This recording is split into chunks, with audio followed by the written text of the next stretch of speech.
தந்தை, மகன், தூய ஆவியின் பெயராலே ஆமென். ஹல்லேலூயா. இயேசு விண்ணரசு பற்றிய நற்செய்தியை பறைசாற்றினார். மக்களிடையே இருந்த நோய் நொடிகள் அனைத்தையும் குணமாக்கினார். அல்லேலூயா.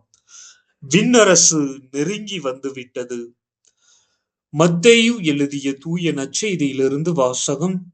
அதிகாரம் 4, இறை வசனங்கள் 12 முதல் 17 மற்றும் 23 முதல் 25 முடிய. அக்காலத்தில் யோவான் கைது செய்யப்பட்டதை இயேசு கேள்விப்பட்டு கலிலேயாவிற்கு புறப்பட்டுச் சென்றார். அவர் நாசரேத்தை விட்டு அகன்று செபுலோன், நப்தலி ஆகிய இடங்களின் எல்லைகளில் கடலோரமாய் அமைந்திருந்த கப்பர்நாகுக்குச் சென்று குடியிருந்தார். இறைவாக்கினர் எசாயா உரைத்த பின்வரும் வாக்கு இவ்வாறு நிறைவேறியது. பெருங்கடல் வழிப்பகுதியே, யோர்தானுக்கு அப்பால் உள்ள நிலப்பரப்பே, பிற இனத்தவர் வாழும் கலிலேய பகுதியே, காரிருளில் இருந்த மக்கள் பேரொளியை கண்டார்கள். சாவின் இருள் சூழ்ந்துள்ள நாட்டில் குடியிருப்போர் மேல் சுடரொளி உதித்துள்ளது. இது முதல் இயேசு மனமாறுங்கள், ஏனெனில் விண்ணரசு நெருங்கி வந்துவிட்டது என பறைசாற்றத் தொடங்கினார்.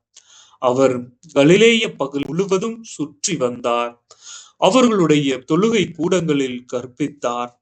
விண்ணரசு பற்றிய நற்செய்தியை பறைசாற்றினார். மக்களிடையே இருந்த நோய் நொடிகள் அனைத்தையும் குணமாக்கினார். அவரை பற்றிய பேச்சு சிரியா நாடு முழுவதும் பரவியது. பல்வேறு பிணிகளாலும் வாதைகளாலும் வருந்திய நோயாளிகள், பேய் பிடித்தோர், மதிமயங்கியோர், முடக்குவாதமுற்றோர் ஆகிய அனைவரும் அவரிடம் அழைத்து வரப்பட்டனர்.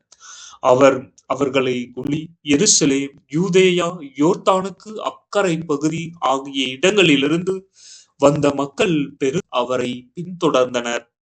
இது ஆண்டவரின் அருள்வாக்கு.